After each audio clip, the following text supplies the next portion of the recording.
నమస్తే, welcome to Haripriya's health channel. మనతో పాటు పిడికాస్ homeopathy CEO and chief doctor Bharadwaj గారు ఉన్నారు. నమస్కారం అండి. నమస్తే అండి. ఈ HIV వల్ల ఒక బాడీలోకి అన్ని జబ్బులు ఒకేసారి వస్తాయి అంటారు కదా సార్, ఎటువంటివి ఉంటాయి సార్ అవన్నీ? అంటే ఆ సింటమ్స్ ఎలా ఉంటాయి? రైట్.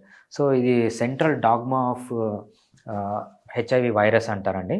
సో మామూలుగా మీరు వేరే ఏ జబ్బు అన్నా తీసుకోండి. ఫర్ ఎగ్జాంపుల్ ఏదైనా నిమోనియా వచ్చింది, లేకపోతే టీబీ వచ్చింది, లేకపోతే ఏదన్నా ఒక డిసీజ్ వచ్చింది. ఇవేం చేస్తాయంటే పోయి ఏదన్నా ఒక పార్ట్ని అటాక్ చేస్తాయన్నమాట. ఏదన్నా ఆ పార్ట్ని అటాక్ చేసినప్పుడు మన బాడీలో ఇమ్యూనిటీ ఉంటుంది.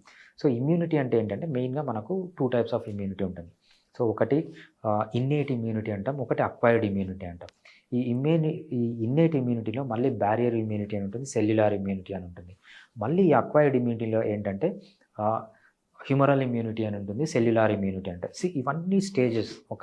మనం ఒక కోట కట్టినప్పుడు చుట్టూ ఇలా డిఫరెంట్ ఒక దగ్గర నీళ్ళు ఉంటాయి, ఒక దగ్గర పెద్ద గోడ ఉంటుంది, ఒక దగ్గర నిప్పు పెడతాడు. అంటే శత్రువులు లోపలికి రాకుండా మనకు మల్టిపుల్ లేయర్స్ ఉంటాయన్నమాట. మన ఇమ్యూన్ సిస్టంలో కూడా ఇవన్నీ మల్టిపుల్ లేయర్స్. సో ఒకటి బ్యారియర్ ఇమ్యూనిటీ అని, తర్వాత హ్యూమరల్ ఇమ్యూనిటీ అని, సెల్యులార్ ఇమ్యూనిటీ అని డిఫరెంట్ బ్యారియర్స్ ఉంటాయి. సో ఒక ఆర్గానిజం మన బాడీని వచ్చి అటాక్ చేయాలంటే ఈ బ్యారియర్స్ అంతా తప్పించుకొని రావాలి. ఈ HIV వైరస్ యొక్క స్పెషాలిటీ ఏంటంటే, సో ఏదన్నా ఒక వేరే వైరస్లు ఒక కిడ్నీని అటాక్ చేస్తాయి, ఒక బ్రెయిన్ని అటాక్ చేస్తాయి, ఒక స్పైనల్ కార్డ్ని అటాక్ చేస్తాయి. ఈ HIV వైరస్ ఏం చేస్తుందంటే ఏదైతే ఈ ఇమ్యూన్ సిస్టమ్ ఉందో ఆ ఇమ్యూన్ సిస్టమ్ని అటాక్ చేస్తుంది. అంటే బేసిక్గా చెప్పాలంటే సూర్యుడికే టార్చ్ లైట్ వేయడం అనమాట. చాలామంది సూర్యుడికి టార్చ్ లైట్ వేయలేమంట, కానీ ఈ వైరస్ వేస్తుంది. అంత పెద్ద ఇమ్యూన్ సిస్టమ్ని ఇది ప్రతి ఒక్క స్టేజ్లో దాన్ని దాటుకొని వచ్చి ఏవైతే లూప్ హోల్స్ ఉన్నాయో ఆ లూప్ హోల్స్ని పట్టుకొని అది ఇమ్యూనిటీ సిస్టమ్ని బ్లాక్ చేశాను. అంటే మనకి ఏ డిసీజ్ వచ్చినా కూడా ఏంటంటే ఇమ్యూన్ సిస్టమ్ దాన్ని అటాక్ చేయాలి. ఆ ఇమ్యూన్ సిస్టమ్నే పనికి రాకుండా చేస్తుంది. ఎస్పెషల్లీ మనం CD4 సెల్స్ అంటాం. CD4 అనేది బేసిక్గా ఒక సర్ఫేస్ ప్రోటీన్ అనమాట. ఒక హ్యూమన్ సెల్ పైన ఉన్న సర్ఫేస్ ప్రోటీన్ని CD4 రిసెప్టార్ అంటాం అన్నమాట. CD4 బేసిక్గా ఈ CD4 రిసెప్టార్ అనేది హ్యూమన్ బీయింగ్కి అవసరం.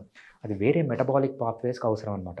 ఈ HIV వైరస్ ఏం చేస్తుందో ఆ లూప్ హోల్ని పట్టుకుంది. ఆ CD4 అనే దాన్ని పోయి అతుక్కుంటుంది అనమాట. దీంట్లో GP120 అనే ఒక ప్రోటీన్ ఉంటుంది HIV వైరస్. ఈ GP120 పోయి ఏం చేస్తుందంటే ఈ CD4కి అతుక్కుంటుంది. ఈ CD4 ఈ రిసెప్టార్స్ దేనిపైన ఉంటాయంటే మెయిన్గా మనకు మాస్ట్ సెల్స్ అంటాము, అదేవిధంగా లేకపోతే బేసోఫిల్స్ అంటాము, వాటిపైన CD4 ఉంటుంది. బ్రెయిన్లో కొన్ని స్పెషల్ టైప్ ఆఫ్ సెల్స్ ఉంటాయన్నమాట. అంటే ఇమ్యూనిటీ సెల్స్, దాన్ని మైక్రోగ్లియా అంటాం. ఈ మైక్రోగ్లియా పైన కూడా CD4 ఈ రిసెప్టార్స్ ఉంటాయి.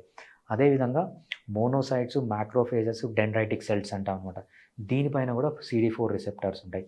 అదేవిధంగా T హెల్పర్ సెల్స్ అంటాం అనమాట. సో ఈ T హెల్పర్ సెల్స్ అనేవి మెయిన్ సెల్స్, మన ఇమ్యూనిటీకి సంబంధించిన సెల్స్. దీనిపైన కూడా CD4 రిసెప్టార్స్ ఉంటాయి. దేనిపైన అయితే ఈ CD4 రిసెప్టార్స్ ఉంటాయో ఇవి దాన్ని అటాక్ చేసి ఆ సెల్స్ని చంపేస్తాయి అన్నమాట. దాని పైకి ఎక్కి దాన్ని చంపేస్తాయి, దాని లోపలికి వెళ్ళి చంపేస్తాయి. సో దాన్ని DNA రిలీజ్ చేసి లోపలికి వెళ్ళి వాటిని చంపేస్తాయి అన్నమాట. సో అది మెయిన్గా ఏదైతే మనల్ని ప్రొటెక్ట్ చేయాలో. ఫర్ ఎగ్జాంపుల్ ఒక పెద్ద రాజ్యం ఉంది, ఆ రాజ్యంలో సైనికులు ఉన్నారు. సైనికులు రాజ్యాన్ని ప్రొటెక్ట్ చేస్తుంటారు. తెలుగులో చెప్పాలంటే బాడీలో రక్షక భటులను చంపేస్తుంది. వేరే డిసీజ్లు ఏం చేస్తాయి, ఒక రక్షక భటులని కాకుండా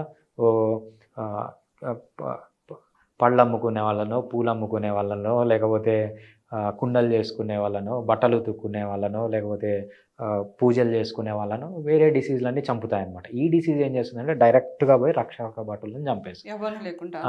మిగిలినంతా ఈజీగా ఇంకా కాంకర్ చేయొచ్చు. సో అదే బెస్ట్ ఏంటంటే సింపుల్గా చెప్పాలంటే సూర్యుడికే టార్చ్ లైట్ వేయడం అంటారు అనమాట దీన్ని.